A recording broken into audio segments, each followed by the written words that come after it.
Welcome to the Deep Focus Update. Don't forget to subscribe and click the bell icon for more updates and thrilling short scenes. October 2025. The world is holding its breath as a new chapter in global politics begins to unfold. Donald Trump, now back in the Oval Office, steps up to the podium and claims a historic victory, announcing that Japan and South Korea will pay the United States a staggering $900 billion, and they'll do it up front, in cash. He boasts about the numbers: $350 billion from South Korea, $550 billion from Japan. The sums are unprecedented, and the world is left reeling at the scale of the demand. Trump insists it's a done deal, a windfall that will rebuild America's infrastructure, create millions of jobs, and restore the nation's economic might. But the reality? It's pure Trumpian showmanship, a spectacle designed for headlines and applause.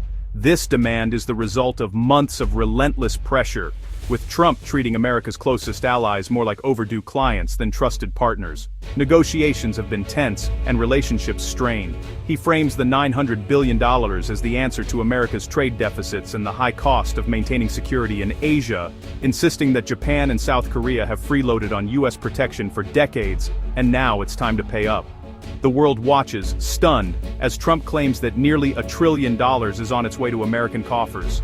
Newsrooms buzz with speculation and disbelief, but experts and allies are deeply skeptical.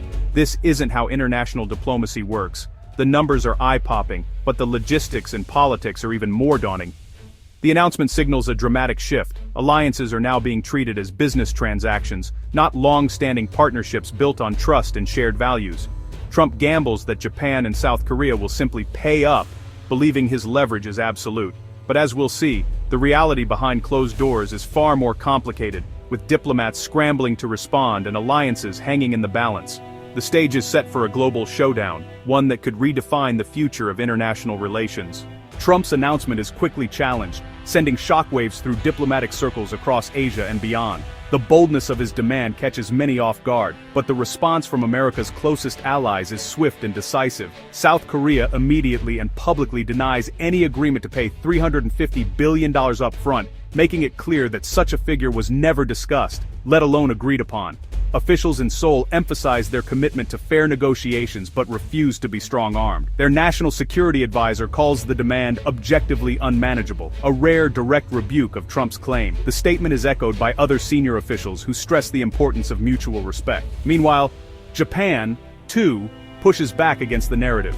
Japan clarifies that their so-called $550 billion deal is actually a gradual investment plan, carefully structured over many years, not a lump sum payment as Trump suggested. The agreement specifies that funds will be released project by project, with strict oversight and accountability, not as a blank check to the U.S. administration. Japanese leaders hint the deal may need to be reviewed, signaling unease with Trump's demands and raising questions about the future of the partnership. Both countries make it clear: they're allies, not ATMs. Their unity in the face of pressure sends a powerful message to Washington and the world. The message is unmistakable. America's grip isn't as tight as Trump believes, and its partners are willing to stand their ground. Tokyo and Seoul refuse to be bullied into fantasy deals, showing a new assertiveness in their foreign policy. The world sees the cracks in Trump's narrative as analysts and journalists dissect the unfolding standoff on live television. The transactional approach is being rejected in real time, with headlines around the globe highlighting the growing resistance. The alliance is under strain, and the pushback is only beginning. As the world watches, the future of these critical relationships hangs in the balance. For South Korea, Trump's demand isn't just unrealistic, it's dangerous. $350 billion is 72% of their annual budget. Paying it up front could trigger an economic crisis. President Lee Jae-myung warns, without safeguards like a currency swap, the risk is catastrophic. The Trump administration refuses such safety nets, leaving Seoul exposed. South Korea insists on loans, not direct investments, and only for proven projects. Japan's deal is similarly structured: gradual, project-based, and cautious. Both nations refuse to bankroll U.S. boondoggles or risk their economies for political theater. They demand real business terms, not tribute. Trump's transactional diplomacy is being met with hard economic reality. The $900 billion saga began with Trump's classic squeeze play, a strategy that would soon send shockwaves through global markets and diplomatic circles alike. With his signature bravado, Trump made it clear that the old rules no longer applied. In April 2025, he slapped a punishing 25% tariff on South Korean goods, blindsiding Seoul and devastating their export-driven economy. Factories slowed, shipping containers piled up at ports, and South Korean businesses scrambled to adapt to the sudden blow. Facing mounting economic pain and public outcry, Seoul was forced to the negotiating table. The result, lower tariffs, but only in exchange for a massive $350 billion investment fund and $100 billion in U.S. energy purchases, terms that left many in South Korea reeling. This wasn't a diplomatic breakthrough, it was a ransom, paid under pressure to end a bruising trade war that threatened livelihoods and national pride. But Trump didn't stop there. He also threatened to reduce the U.S. military presence in South Korea, leveraging deep-seated security fears and raising the stakes for Seoul's leaders. The new South Korean government, led by President Lee, scrambled to appease Washington, aligning more closely with U.S. policy on China, even as it risked angering Beijing and domestic critics. The combination of relentless economic and military pressure forced Seoul into making massive, long-term commitments that would reshape its economy and foreign policy for years to come.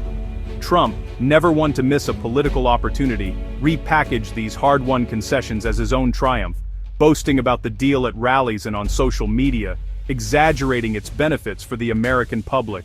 The reality, however, was far more complicated. These were not gestures of friendship, but concessions made under intense duress, leaving South Korean officials frustrated and the public skeptical.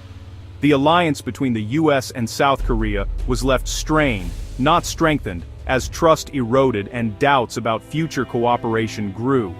Trump's aggressive tactics left not just South Korea, but other U.S. allies wary and resentful, questioning the reliability of American leadership.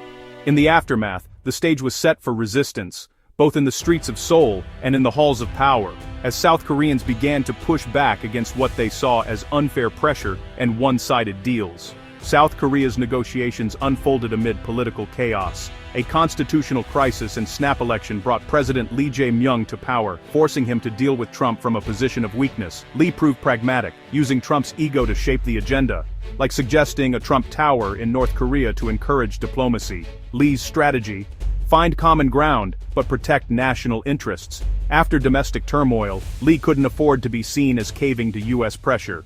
He was willing to deal, but not at the cost of South Korea's stability. The political context made Seoul's pushback inevitable. Lee's mandate: reject any deal that threatened the nation's future.